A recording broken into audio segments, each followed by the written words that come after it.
At a silly party, we mocked my husband about me being in charge of the house, but then I still remember that night like it was yesterday. The night everything came crashing down. That party that should never have happened, and those truths that should never have been said. I remembered hosting the party, preparing everything that was needed. I was the planner. I had always planned for things ahead because I hated surprises or being caught off guard by something unnecessary. I was already regarded as the perfect host because of how well my parties usually turned out.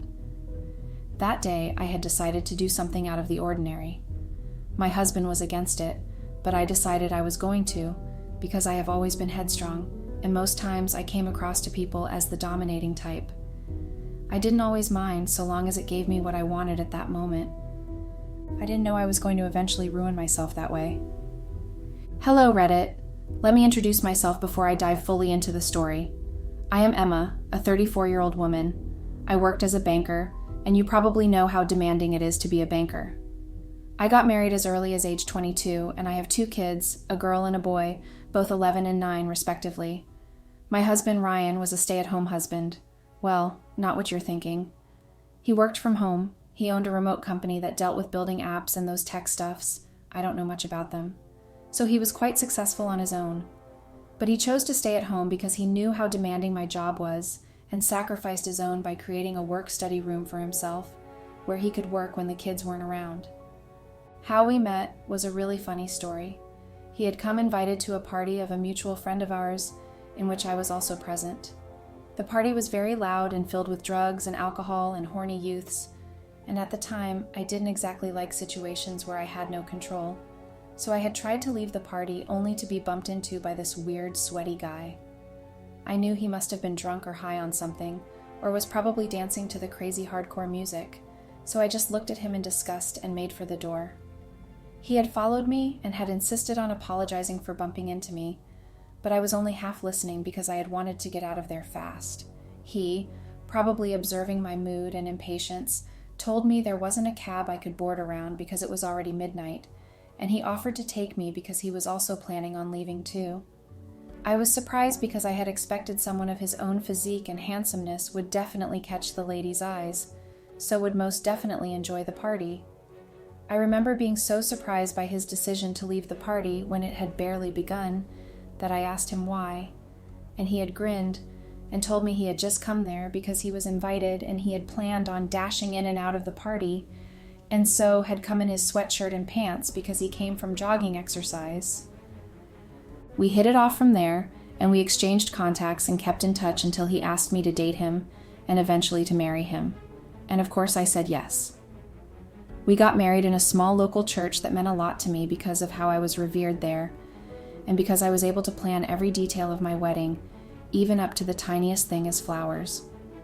I baked my cake for my wedding, I designed my dress but gave it to a designer to help me with the sewing, and I handed out the wedding invites myself. I even handled Ryan's suit for the wedding, and it was perfect. If you're wondering why Ryan didn't do anything, it was because it's always easier to let me have my way and do my thing, because I hated to see any spot of unplanned imperfections.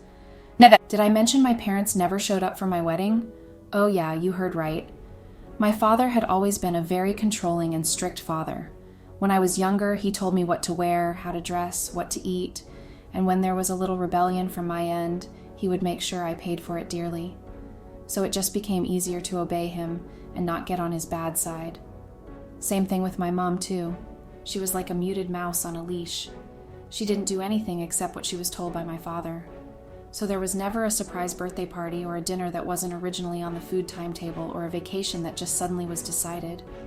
Everything was always dictated by my father. I wasn't even allowed to call him Dad the way my friends did with their parents. My mom only addressed him as my husband. Never the sweet pet names I hear my friends tell me their parents called each other at home. I was never indulged as a kid, and I had sworn to myself, even as a child, that I would never be like my mother. So when I was old enough to leave the house without it being considered a rebellion by my father, that is going to college, which was even closer to home than I would have wished, I left and never returned, even on holidays. Everything about my life was planned towards not turning into my mother. I planned everything for myself. the kinds of friends I had, my reading timetable, my schedules, the kinds of food I ate, and everything else. I didn't have anything surprising happen because I hated it so much, so my friends knew and respected that, even though it was only after an incident that happened. It was my birthday, and as usual, I had planned what I wanted to do. Buy a cupcake, eat and sip my hot tea while lying in my bed, and read the newest collection of my books on history that I had just obtained. I had gotten to my dorm that night, and everything was dark in the room, which was surprising because we had no notice of light out. So I had reached for the switch, and then came the shout of surprise and happy birthday songs. I remember being so angry that I threw the cake to the floor and ordered everyone out of my space. I didn't bother with an apology even after then, so everyone minded their business from then on. In fact, on my birthday, I just wished a simple happy birthday, no cake, no gifts, and I was honestly fine with it. It was what I wanted. I didn't enjoy being surprised. When Ryan had even proposed, I was already aware he was going to because he had shown me the ring prior to the time, and I was even the one who chose the venue, invited our friends over, and did everything else. Oh yeah, back to why my parents didn't show up at my wedding. After graduating by then, I had already met Ryan, and we had started our relationship, so it was a mutual decision not to waste time dating for years before getting married. Mind you, it was more my decision than Ryan's, and he just agreed with it. So I went to visit my parents after years of not doing so, and told them I would be getting married. Well, as you must have guessed, my father opposed it, and as usual, my mother was mute. I could swear that the woman hardly said a word without getting approval from him. I was adamant and went ahead with it anyway, and they didn't show up. My father, because he couldn't agree to let me, another of his controlled tools, out of his hands, and my mother because my father was her God, his yes, his no, her no. I had planned to get pregnant almost immediately after marriage, the reason being that I wanted to give birth first before I started my career so they both wouldn't contradict. So luckily for me, I became pregnant 2 months after our wedding, and I was over the moon. Initially, before we got married, Ryan had bought a cottage that was pretty nice and well-spaced, with 6 rooms, including 2 bathrooms, so it was a perfect fit to raise our kids. I wanted 2 kids, a boy and a girl, and Ryan didn't oppose it, saying whichever one came, he was fine with it. I got busy all through my pregnancy because I made the nursery into my perfect style, and I bought girls' clothes and toys, purposely believing strongly that I was carrying a female child in me. And when it was time to give birth, I gave birth to the beautiful baby girl, Alicia. She became my world, and I took very good care of her. If she sneezed, I was already at her side, checking her breathing and heart rate. If she cried, my heart ached, and I would do anything in my power to stop her crying. Ryan would tell me to take a breather and stop overreacting, but I wouldn't. I wanted to shower with so much attention, the attention I didn't receive from my own parents. I wanted her to have it all. I became pregnant again when Alicia was 1 year old, and though I didn't plan for it, it was the one surprise I was pleased to have. I did what I did when I was pregnant with Alicia, and hoped strongly for a boy, and yes, I gave birth to my beautiful baby boy, George. I started paying less attention to Alicia, and focused more on George because he was born a fragile baby as early as 7 months, and I was very scared to lose him. When George was 2 years old and Alicia 3, I decided I wanted to start up my career. I was fed up with sitting at home and having to wait for Ryan. I hated depending on him, even though he wouldn't complain. I guess at that point, I wanted some sort of validation that I was still in charge of my life and no one else had an upper hand. When I told Ryan of my decision, he was surprised but didn't oppose it. I mean, how could he have? I was strong-headed, remember? I got a job at a local bank at first. The workload was easy and a bit flexible, but because I wanted to reach the top as fast as I could, I worked harder than anyone else, becoming the last person to leave work and going back home later than usual when the children were already asleep, and leaving home very early, even before the children were up. So eventually, it became Ryan's duty to sacrifice his time and work hours to fit in the kids. I didn't mind. I spent less time with the kids because even on Saturdays and Sundays, when I was supposed to be at home, I was usually organizing small parties for my bosses and attending events with them. I was eventually promoted within a year of working there, which was a shock to everyone except me, because the normal promotion happened within 2-year intervals. In my 3rd year working at the bank, I was transferred out of town, and I was very excited. I started planning everything: the school the kids were going to attend, the house we were going to live in, how we would have to sell the cottage to get extra cash, and literally everything. I had gotten every detail planned in my head, and so I just told Ryan what his part was in the plan. Ryan got agitated and refused to uproot his life just like that for an unknown place. I became upset and accused him of not being considerate and not being happy I was making progress. So I stopped talking to him and committed to more late nights to trash any attempt of his to resolve our argument, because I knew the longer it took, the more uncomfortable he would become, and he would eventually agree with me.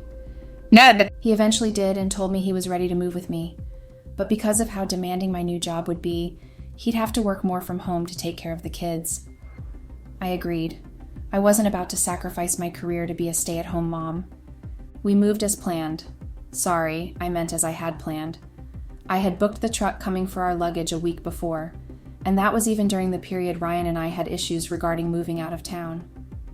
We sold our cottage at half price and took all our things except for paintings on the wall, which I didn't like so much. I had thought, new places, new paintings. Moving took 2 days, and we were safely in another town. This place wasn't the same. Not noisy and less crowded as our former place. It was rather noisy, and it seemed everybody was just moving so fast. For 2 weeks after we moved there, the noisiness kept the children and me awake, having restless nights until we eventually got used to it. Their nights were like normal day, because the same activities occur. The only difference was the dark clouds at night and clear ones in the day. Another issue we had when we moved was the hiked prices of everything. But I wasn't bothered really, and when Ryan brought it up, I got angry and snapped, saying I could as well take care of us with my new salary if spending money was his problem. He didn't say anything after that time, and eventually we settled in, got the kids in the school I had already chosen, paid for everything, and they started schooling. After then, everything else that happened was a blur. My work became more demanding that I began to spend the nights of my weekdays at hostels because of how late I was working, and I didn't want to disturb the kids, or Ryan having to wake up from sleep to open the door. The kids rarely saw me, and when they did, I was too tired and stressed to talk or play with them. My hard work paid off, and I was promoted more rapidly than usual, and it satisfied me greatly. I thought that was everything I needed and wanted. I couldn't ask for more. But yet I kept working, slaving myself so I could get one thing, the thing I didn't know. I know better now, though, only because I already lost it, and it was too late to take them back. My friends would tease me on how hard I took life, and how I didn't enjoy myself enough, and back then, I thought maybe that was what was missing. I had a perfect home, an understanding husband, 2 beautiful kids, and the most amazing job I could ever ask for. And still yet, I craved something. What I craved, I didn't understand what exactly it was. At first, I started to reduce my workload as advised by one of my close friends and delegate, so I could spend more time with my kids and Ryan. But I guess the years I had spent not giving attention to them had driven them further away from me without me even noticing. I couldn't even guess my kids' favorite food right. One morning, I had taken a leave and decided to cook for them, which, by the way, turned out to be a total disaster. Ryan was pleasantly surprised to see me cooking. I had made pancakes for the kids and a simpler meal for Ryan because I knew he didn't eat heavily, especially in the mornings. Excited for the kids to say thank you and be pleased, I was heavily disappointed when Alicia crunched her nose and told me she hated pancakes. Ryan also told me he now ate slightly larger portions of meals to keep up with the energy he spent in the gym. I didn't even know he started gym classes.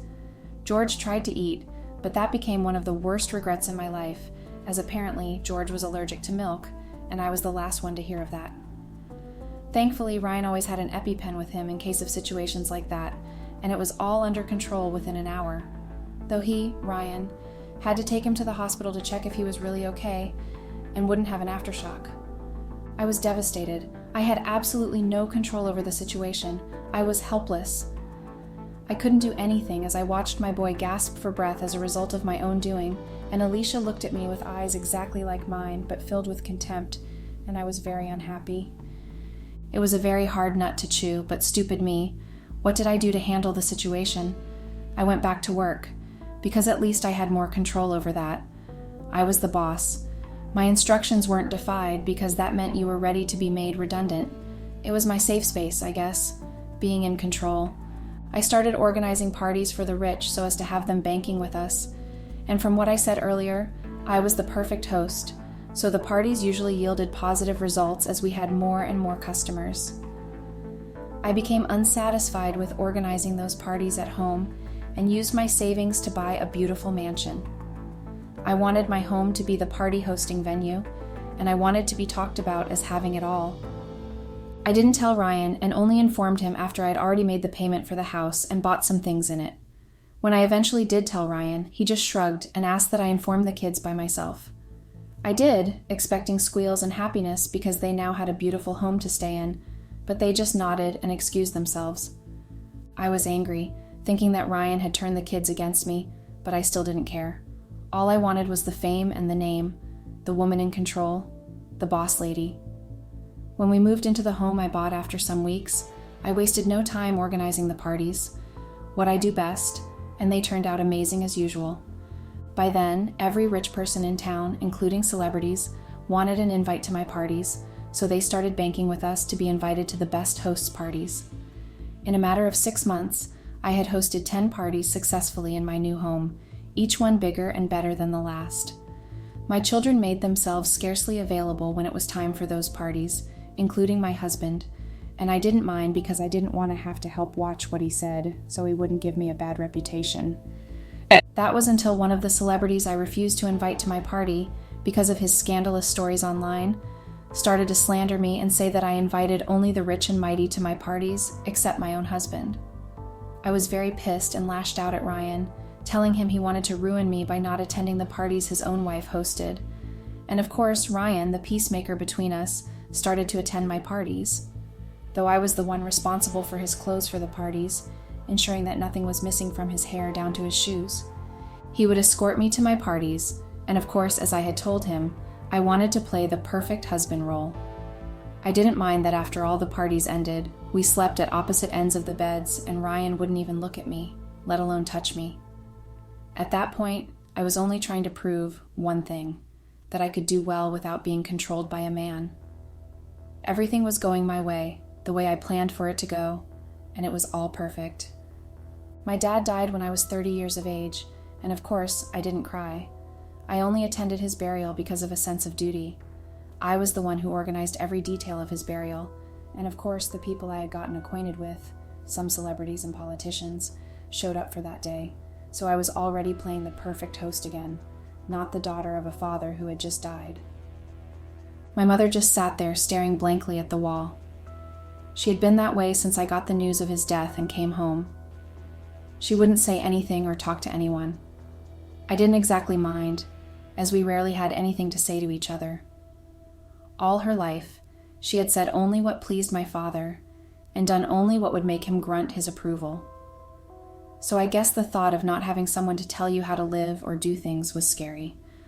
Ryan didn't come with me because he had an important deadline to deal with, so he only arrived a day before the burial. When he did, only then did my mother let out a sob and cry sadly into his chest, with Ryan's hands around her soothing her. I remember I had turned away then because I was hurt. How could she only sob when it was Ryan and not me? She hadn't even uttered a word to me since I arrived, and there she was, crying a bucket and whispering things only Ryan could hear. I had wondered then how they had even gotten that close when her own child, she had never called to ask how I was. I later shrugged it off and continued with the planning for his burial. He may not have been a good father, but I was thinking at that point that if I organized a beautiful ceremony for him, it would satisfy me that I wasn't anything like him. I had a heart. He didn't. I turned a deaf ear to my conscience pricking me at that point that I was turning exactly like him, as I had a husband that I didn't take care of, and children that most definitely hated me. After the whole ceremony, Ryan insisted my mom moved in with us. I refused and threatened him that he wasn't the owner of the house, and that I could as well throw him out if he stood on that decision. It was a mistake, believe me, I didn't exactly mean it. so please don't blame me." Ryan didn't say anything after that, but I know now that I already dug my own grave deeper with what I said back then. Everything was going the way I wanted, though, and I didn't feel the need to correct anything I might have done. I continued with my lifestyle and continued to suppress any twinge of guilt that occasionally ran through my mind. I was living my life the way I chose to, even if it involved a little unhappiness from another side. It all didn't matter, so long as I got what I wanted. That was what I told myself to comfort myself and to kill any form of guilt I had, until that very day. That very one day that wasn't planned by me, but was indeed planned by my unconscious lifestyle and stupidity. That very day I lost everything. I mean everything. Before I tell you about that, I might as well confess my other sin. I was cheating on my husband. It was one reason I had the biggest clientele. Please don't blame me. I had no choice back then. It started when I was working at the local bank. I was indeed hardworking and put in my best as I wanted to kick off my career so badly. But it was frustrating at that point to even please anyone, especially since my boss back then only wanted my effort, not in the office but in his hostel room. I got so frustrated and eventually gave in. I had decided then that it was just going to be a one-time thing, but sadly it wasn't, and that of course got its desired result, as I was promoted faster than usual, but I grew greedy. I wanted more.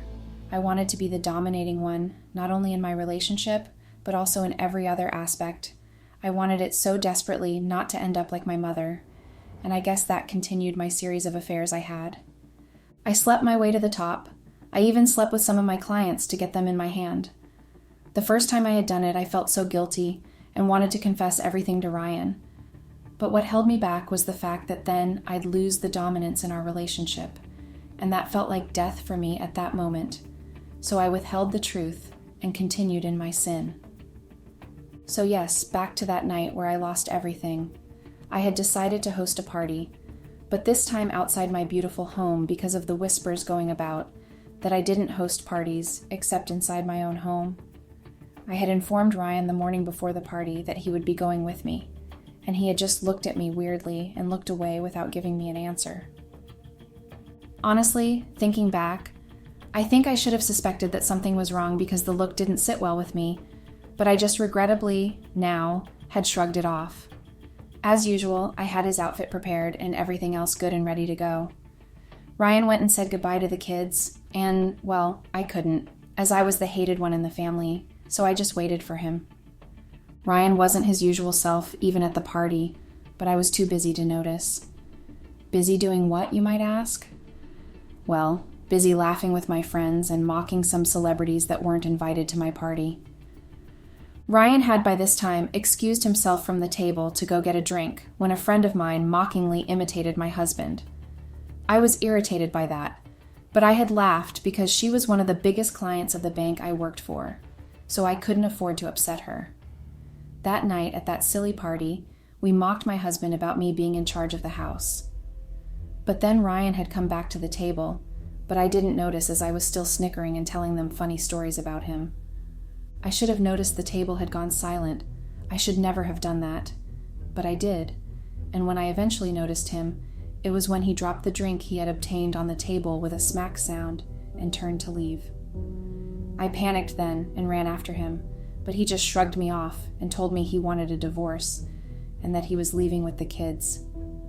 I couldn't believe my ears and still tried to convince him that we were just playing around.